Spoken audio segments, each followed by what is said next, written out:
Hello guys, welcome again. This video is about how do we select effective length for strut design, right? हम क्या कर रहे थे last video में, हमने प्रॉब्लम करी थी एक प्रॉब्लम नंबर 2 जिसपे हम डबल एंगल स्ट्रट के लिए इफ़ेक्टिव लेंथ निकाल रहे थे, राइट? इफ़ेक्टिव लेंथ निकाल रहे थे मतलब KL/R।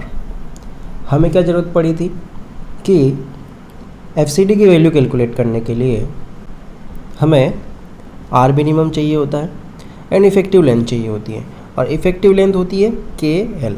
अब उसमें K की वैल्यू हमने देखी थी 0.85।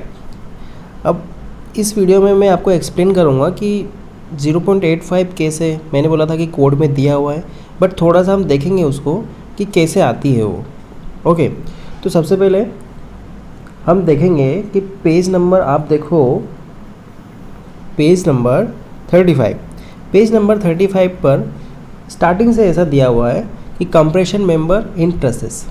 मैंने आपको बोला था कि जो ट्रसेस में यूज़ होते हैं उनको अपन स्ट्रट बोलते हैं, राइट? STRUT स्ट्रट, ठीक है। तो इसमें क्या लिखा हुआ है देखो, compression member in trusses in the case of bolted, riveted or welded truss and braced frames the effective length KL of the compression member shall be taken as 0.721 times the distance between center of connection। किसकी बात हो रही है? Centre of connections की, that is bolted connection, welding connection, like that, depending on the degree of and resistance provided. जो उसमें support condition provide की हुई है उसकी डिग्री पर डिपेंड करता है। In the case of member of trusses buckling in the plane perpendicular to the plane of the truss. यहाँ पर एक और केस बोला है, in the case of buckling in the plane perpendicular to the plane of the truss. अगर जो truss का जो प्लेन है और जो बकलिंग हो रही है परपेंडिकुलर है, the effective length KL shall be taken as the distance between the centers of the intersection। Centers of the intersection। The design of angle strut shall be as specified in 7.5, जो हम design कर रहे थे, ठीक है। ये किसके लिए लिखा हुआ है? ट्रस में जो भी अपन कंप्रेशन मेंबर यूज करते हैं उसके लिए उन्होंने लिखा है 0.7 to 1.0 टाइम्स होती है, ठीक है। सेंटर ऑफ द कनेक्शंस, जो डिस्टेंस होती है between centres of the connection के, राइट? तो इसका जो क्राइटेरिया होता है इफ़ेक्टिव लेंथ लेने का, वो होता है कनेक्शन के सेंटर्स, राइट? अब हम आगे देखते हैं। देखो हमें 7.5 पर, मतलब यहाँ देखो ये सिंगल एंगल की स्ट्रट की डिज़ाइन थी, हमने देखी थी। अब डबल एंगल स्ट्रट जब हम डिज़ाइन कर रहे थे तो वहाँ पर हमें इफ़ेक्टिव लेंथ लेने की ज़रूरत पड़ी थी, ठीक है। तो यहाँ पर देखो क्या लिखा हुआ है, for double angle discontinuous strut connected back to back on opposite sides of the gusset or a section. पिछला क्वेश्चन हमने ये किया था, by not less than 2 bolts, not less than 2 bolts, 2 bolts minimum लगे हुए हों या रिवर्स लगी हुई हो, in line along the angles at each end or by equivalent in the welding, the load may be regarded as applied actually. तो उसको हम एक्चुअली अप्लाइड लोड बोलते हैं।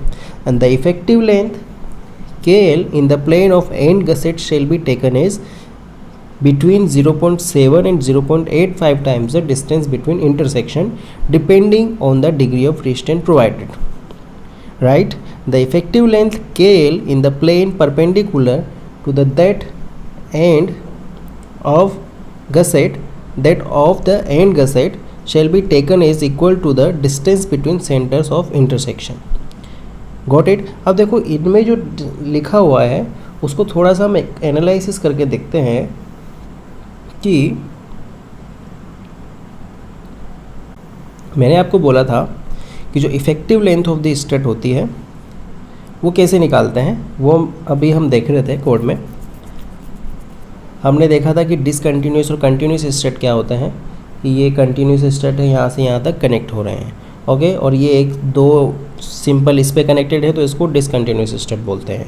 एक बार वापस पढ़ लेते हैं। If a stud is spanning between two gusset plates only then it is called discontinuous stud. If it is spanning over more than two gusset plate, then it is called continuous stud. If a single angle continuous stud is connected by only bolt at each angle, then L is equal to L. बात आई समझ में आपको? अब देखो इसका second page देखो, ये कहता है कि if a single angle discontinuous stud is connected by only bolt at each angle then L is equal to L. only single bolt, यहाँ पर लिखा हुआ है only single bolt। तो देखिए ये इस तरीके से, ये स्टड है हमारा, ये पूरा स्टड है और ये ओनली सिंगल बोल्ट से कनेक्टेड है। तो इसको हम जो इफ़ेक्टिव लेंथ होती है वो L जो होती है, एक्चुअल जो लेंथ है इसके इंटरसेक्शन से, that is centre to centre जो लेंथ है वो हमारी इफ़ेक्टिव लेंथ होती है। ये बात आई समझ में? और यही बात कोड में लिखी हुई है। तो देखते हैं सेकंड कनेक्शन में, सेकंड कंडीशन में क्या है। सेकंड कंडीशन देखो, if a single angle discontinuous stud is connected by single angle discontinuous stud, that is a single angle की बात कर रहे हैं, connected by two or more bolts or weld, then L is 0.85 L। अगर इस तरीके से कनेक्शन हो रहा है, मोर बोल्ट्स हैं, तो जो लेंथ होती है उसको हम 0.85 L लेते हैं। तो इन्हीं बेसिस पर जो कोड में दिया हुआ है कि हमें कितनी वैल्यू लेनी है इफ़ेक्टिव लेंथ की, कोड में लिखा हुआ है एक तो 0.7 to 0.85 times for double angle stud and common studs के लिए लिखा हुआ है 0.7 to 1 टाइम्स, राइट। सो इसके लिए एक टेबल है, अब इस टेबल को देखिए, ये वाली। अब जब अगर आपको इफ़ेक्टिव लेंथ चूज़ करनी हो तो आप इसके अकॉर्डिंग चूज़ कर सकते हो। देखो effective length for angle stud, angle stud के लिए इफ़ेक्टिव लेंथ हमें क्या लेनी है, ये दिया हुआ है in a plane of gusset perpendicular to the gusset. हमने पढ़ा था अभी जस्ट कोड में, अगर परपेंडिकुलर कंडीशन भी दी हुई थी हमें, right. So type continuous angles, continuous angles है टॉप और बॉटम कोड ऑफ ट्रसेस। मैंने बोला था कि ये किसकी बात कर रहे हैं, कंटिन्यूस स्टड की बात कर रहे हैं। जैसे एक ये डायग्राम बनाया था हमने फर्स्ट में इस तरीके से, तो ये टॉप कोड होता है, सिमिलरली इस तरीके से बॉटम कोड भी होता है। तो जनरली जो कंटिन्यूस स्टड होते हैं ये यही होते हैं। तो सिंगल एंगल और डबल एंगल कोई सा भी हो, सिंगल एंगल हो या डबल एंगल हो, तो अगर प्लेन ऑफ द गसेट है, अगर in the plane of gusset है तो उसको हम लेंगे 0.7 L to 1 L, that is 0.7 times L to 1 times L, ठीक है। और अगर परपेंडिकुलर टू द गसेट है तो उसको इक्वल टू L ही लेंगे, राइट। नाउ बात करते हैं डिसकंटिन्यूस स्टड की। हमने क्वेश्चन कौन सा किया, डिसकंटिन्यूस स्टड का। तो डिसकंटिन्यूस स्टड में अगर single angle connected with one bolt, अभी जब हमने एनालिसिस वाला पेज देखा एक, उसमें कनेक्टेड था एक ही बोल्ट सिंगल, तो हमें क्या करना है, ओनली 1 टाइम्स लेना है, that is L is equals to L, right. और इसमें भी सेम ही कंडीशन है। और अगर single angle connected with more than one bolt are equivalent weld, then हमें 0.85 L लेना है।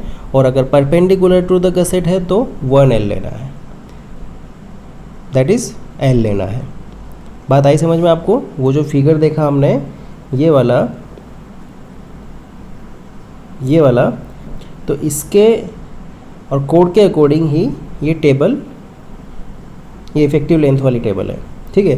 तो आप इसमें से चूज़ कर सकते हो वैल्यू, इसमें से सेलेक्ट कर सकते हो। तो देखो अब लास्ट वाली है, डिसकंटिन्यूस स्टड है और double angle placed on either side of the gusset plate. अभी जो क्वेश्चन था अपन ने किया था फर्स्ट वाली जो कंडीशन थी उसमें बैक टू बैक था, यानी कि either side of the gusset plate. तो जो वैल्यू है 0.70 L to 0.85 L। और अगर double angle placed on same side of the gusset plate, दोनों के लिए कंडीशन है in a plane of gusset में 0.7 L टू 0.85 L, और अगर परपेंडिकुलर है तो 1। तो इसके लिए सभी परपेंडिकुलर टू द गसेट है तो सभी के लिए L होता है, और इसके लिए थोड़ा सा चेंज होता है। तो इसी वजह से हमने जो हमारा लास्ट वाला वीडियो था उसमें वैल्यू ली थी 0.85 L। ओके, सो ये वैल्यू यहाँ से थी, right. Okay guys, I hope आपको ये समझ में आया हो कि इफ़ेक्टिव लेंथ हम कैसे लेते हैं। तो ये एक टेबल है, आप यहाँ से इसके कंडीशन के अकॉर्डिंग चूज़ कर सकते हो। Okay guys, thank you.